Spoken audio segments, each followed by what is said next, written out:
जगन्नाथ शरणं नारायण शरणं भूपृष्ठे गमन कृत्वा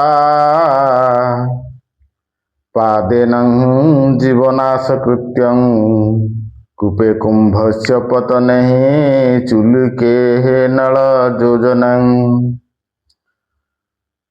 कंडने प्रहणेश्चैवं पेशयितं गृहेणाजतः मार्जनेन जद्धोषं भिक्षा दानेन नाशयेत। यार अर्थ है भूपृष्ठे गमन कृत्वा जिते पृथ्वी रे बा भूपृष्ठ रे चलुथिबे पादरे जो जीव माने मरी जाती ताहा किपरि आमे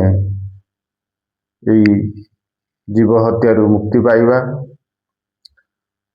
कुंभे कूपे कुंभस्य पतने जिते कूअरु पानी आनिवा समय किसी जीव मरी जाती माछ माने छोट छोट माछ चली आसती मरी जाती।